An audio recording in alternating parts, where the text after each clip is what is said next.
Student, good afternoon. Welcome to our class CGPS। आज कक्षा 11वीं विषय जो है आपका व्यवसाय अध्ययन के अंतर्गत बच्चों आज छठे भाग में अपन देखेंगे सामाजिक उद्देश्य।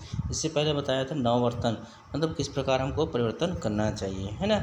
तो आगे देखेंगे बच्चों सामाजिक उद्देश्य सोशल ऑब्जेक्टिव्स के अंतर्गत देखते हैं। व्यवसाय का सामाजिक उद्देश्य अत्यंत महत्वपूर्ण है। यह नैतिकता व मानवीय मूल्यों को प्रभावित करता है। जो नैतिकता जो हमको प्राप्त होता है, सामाजिक उद्देश्य के पीछे सेवा भावना छिपी रहती है। इस उद्देश्य से आत्मसंतुष्टि प्राप्त होती है। तो व्यवसाय एक सामाजिक प्रक्रिया है। इसमें क्रेता विक्रेता उत्पादक उपभोक्ता सेवक सभी समाज के लिए सदस्य होते हैं। अतः समाज के इन अंगों से ही व्यवसाय फलता फूलता है। अतः उचित मूल्य पर ही वस्तु प्राप्त हो या व्यवसाय का उद्देश्य होना चाहिए। कोई भी व्यवसाय जो सामाजिक में किया जाता है उसका उद्देश्य होता है उचित मूल्य होना, क्योंकि उचित मूल्य पर ही सही वस्तु को भोग से ग्राहक को आत्मसंतुष्टि मिलेगी, क्योंकि व्यवसायी स्वयं किसी दूसरे वस्तु का उपभोग करता है। अतः सभी व्यवसायिक वर्ग को समाज के हितों को ध्यान में रखकर व्यवसाय करना चाहिए। ऐसा व्यापारी जो केवल लाभ उद्देश्य लेकर ही व्यवसाय करता है, वह भले ही कम समय में अधिक लाभ प्राप्त कर ले, किंतु वह बहुत जल्दी समाज से अलग हो जाएगा, क्योंकि रेट जो बढ़ाते जाएगा या अपने मन से बेचे जाएगा। अतः अंततः उसे सामाजिक उद्देश्यों को महत्व देना ही होगा बाद में। अतः व्यवसाय का उद्देश्य प्रथम सेवा फिर लाभ होना चाहिए। हेनरी फोर्ड के शब्दों में कहा गया है, जो व्यवसायी सेवा के माध्यम से लाभ का प्राप्त करता है वह लाभ चिर स्थायी होता है। मतलब जब सेवा भाव के माध्यम से हम करेंगे तभी लाभ होगा। जेम्स लिंकन ने के शब्दों में बताया गया है, लाभ केवल सेवा का परिणाम होता है या होना चाहिए। J.R. टेरी के शब्दों में बोला गया है, लाभ कमाना व्यवसाय का उद्देश्य नहीं अपितु उसका उद्देश्य होना चाहिए सामाजिक हित एवं आवश्यकता की पूर्ति करना। तो संक्षेप में हम कह सकते हैं कि व्यवसाय का उद्देश्य लाभ कमाने के साथ साथ सेवा भावना व समाज उद्देश्य भी होना चाहिए। हम लाभ भी कमा रहे हैं लेकिन हमारा उद्देश्य समाज का होना चाहिए। जहाँ आवश्यक हो वहाँ सामाजिक उद्देश्य को प्राथमिकता देना चाहिए। प्रसिद्ध उद्योगपति R.K. बजाज का कहना है कि व्यवसाय को समाज की सेवा करते हुए लाभ कमाना चाहिए। अतः प्रत्येक व्यवसाय को निम्न सामाजिक उद्देश्य को ध्यान में रखते हुए अपने व्यवसाय करना चाहिए। तो जिस प्रकार हम देख रहे हैं, हमें जो बताया गया है कि समाज में हम को ध्यान में रखकर ही हम व्यवसाय को करना चाहिए, कहना मतलब है ना। तो उसी के माध्यम से हमारा जो है यश मान बढ़ेगा और हमारा व्यवसाय में है डबल लाभ या उद्देश्य प्राप्त अपन कर सकते हैं। फर्स्ट नंबर देखेंगे, व्यवसाय के प्रत्येक क्रिया ग्राहकों के ध्यान में रखकर ही की जानी चाहिए ताकि ग्राहक उसमें आकर्षित हो। ग्राहक की सेवा करते हुए लाभ की इच्छा रखनी चाहिए हमको। व्यवसाय करते समय शासकीय नियमों का पूर्ण पालन भी करना चाहिए, अर्थात करों का भुगतान समय पर करना चाहिए। चौथा है, वस्तु का उचित मूल्य ही लेना चाहिए, मतलब जितना मूल्य उतना ही हमको लेना चाहिए। पांचवा, वस्तु की पूर्ति समान रूप से बनाए रखना चाहिए, मतलब हम समय पर अपना माल वहाँ पर उपस्थित रहना चाहिए। छठवां, उपभोक्ता सदैव संतुष्ट रहे, इसका ध्यान व्यवसाय को रखना चाहिए। सबसे पहले बड़ा ध्यान वही है, वह ग्राहक जो संतुष्ट है आपसे ना। अगला है गा नंबर, नैतिक एवं मानवीय उद्देश्य जो मोरल एंड ह्यूमन ऑब्जेक्टिव्स। व्यवसाय की क्रिया मानव द्वारा ही की जाती है, अतः व्यवसाय में नैतिक एवं मानवीय उद्देश्यों को सदैव ध्यान में रखना चाहिए। नैतिकता मानवीयता किसी राष्ट्र के चरित्र का आईना ही दर्पण होता है। जब तक हमारा ईमान सम्मान सही रहेगा तो हमारा चरित्र भी अच्छा रहेगा, है ना। ऐसे ही बताया गया, ध्यान रखना इसमें। अगला है व्यवसायिक क्रियाओं का वर्गीकरण उद्योग या वाणिज्य के लिए, है ना। Classification of business activities. व्यवसायिक क्रियाओं को इन तीन कसौटी अर्थात आकार, दूसरा स्वामी तथा कार्य के आधार पर वर्गीकृत किया जा सकता है। तो आकार पर आधारित जो है वर्गीकरण जो देखेंगे अपन, आकार पर आधारित व्यवसायिक फार्मों को लघु स्तर या छोटे पैमाने तथा बृहद स्तर बड़े पैमाने के रूप में वर्गीकृत किया जाता है। छोटे पैमाने पर भी और बड़े पैमाने पर। भारत में लघु उद्योग या छोटे पैमाने का उद्योग एक ऐसी इकाई के रूप में परिभाषित किया गया है जिसमें संयंत्र और मशीनरियों में निवेश 1 करोड़ रुपये से अधिक नहीं होना चाहिए, वो छोटे व्यापारी।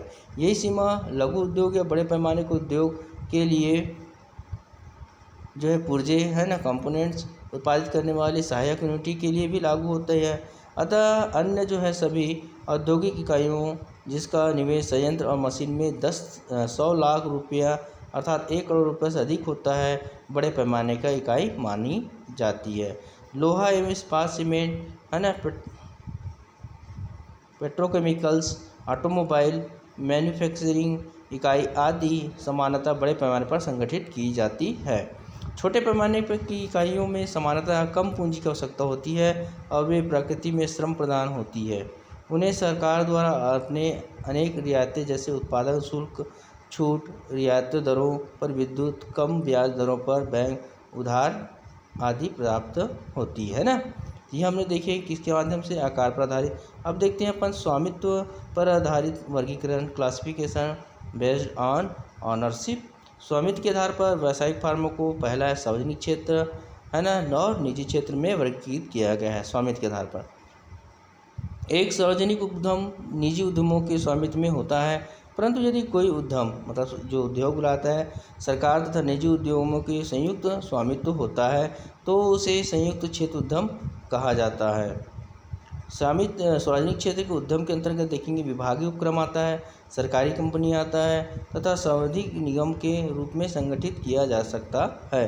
परंतु निजी क्षेत्र उद्यम एकल स्वामित्व, संयुक्त हिंदू परिवार, गारंबर साझेदार, संयुक्त पूंजी कंपनी या सरकारी समिति के रूप में गठित किया जा सकते हैं। ये सार्वजनिक उद्यम क्षेत्र के उद्यम है, मतलब व्यवसाय है सार्वजनिक में। अब आते हैं तीसरा, कार्य पर आधारित वर्गीकरण, classification of based on function. तो कार्य के आधार पर हम व्यावसायिक क्रियाओं को मोटे तौर पर दो भागों में बांटेंगे, उद्योग तथा वाणिज्यिक में वर्गीकृत कर सकते हैं। तो वाणिज्यिक क्रियाओं को और दो भागों में बांटा गया है। देखो वाणिज्य को व्यापार, खा नंबर देखिए, व्यापार के सहायक या व्यवसाय के सहायक में वर्गीकृत किया जा सकता है। तो व्यावसायिक क्रियाओं के वर्गीकरण का चार्ट नीचे दिया जा रहा है। इस प्रकार व्यवसाय की संरचना का संदर्भ औद्योगिक तथा वाणिज्य उद्यमों दोनों के नेटवर्क से है। एक व्यावसायिक उपक्रम जो उत्पादन, निष्कर्षण, विनिमय, विनिर्माण या रचना निर्माण संबंधित होता है, औद्योगिक की जो है उद्यम कहलाता है। इसके विपरीत एक व्यावसायिक उपक्रम जो वस्तुओं सेवाओं के विनिमय से संबंधित होता है अथवा ऐसी क्रिया से संबंधित होता है जो व्यापार के लिए प्रासंगिक होती है, वाणिज्यिक उपक्रम कहलाते हैं। तो देखिए यहाँ पर बच्चों पर व्यावसायिक क्रिया है, उद्योग है ना, इंडस्ट्री बोला जाता है, वाणिज्य मतलब कॉमर्स इस प्रकार कहा जाता है। कॉमर्स के अंतर्गत देखेंगे वाणिज्य के अंतर्गत व्यापार आता है और सहायक कार्य आता है। इस प्रकार देखेंगे। अगला देखते हैं बच्चों यहाँ पर उद्योग। तो उद्योग में देखेंगे उद्योग का आशय उन समस्त क्रियाओं से है जिसके अंतर्गत कच्चे अथवा अर्धनिर्मित माल को विशिष्ट प्रक्रियाओं द्वारा पक्के माल में परिवर्तित किया जाता है। मूलतः उद्योग वस्तु के रूप, आकार एवं विशेषताओं में परिवर्तन हुआ है। उद्योग परिवर्तन द्वारा उपयोगिता के सृजन से संबंधित होता है। अन्य शब्दों में उद्योग व्यावसायिक क्रिया का वह अंग है जिसमें वस्तु का उत्पादन निर्माण किया जाता है जिससे उसका उपयोग जो है उपभोक्ता तक कर सके। उद्योग द्वारा वस्तुओं की उपयोगिता का सृजन किया जाता है जिससे मानव की आवश्यकताओं की पूर्ति हो सके। एक उद्योगपति के अनुसार राष्ट्र के प्राकृतिक संसाधनों में उपयोगिता को बढ़ाने वाली समस्त मानवीय एवं मशीन की क्रिया उद्योग कहलाती है।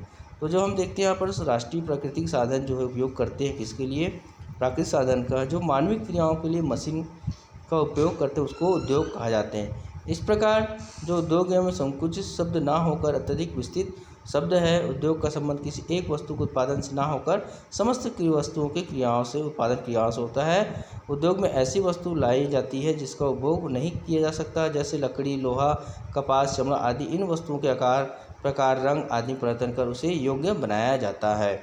इसका उपयोग मनुष्य कर सकते हैं या कार्य जिस स्थान पर किया जाता है या क्रियाएं जिस स्थल पर या भवन में की जाती है उसे उद्योग कहते हैं। निर्मित वस्तुओं में साइकिल, पंखा, फ्रिज, रेडीमेड कपड़े, मोटर, कुर्सी, अलमारी, जूते, स्कूटी या सूटकेस आदि जो होता है निर्माणित वस्तु है। इस प्रकार बच्चों देखिए हम यहाँ तक अगला नेक्स्ट देखेंगे परिभाषा, तो उसके बाद आगे अपन पढ़ाएंगे। आज के लिए गुड डे था।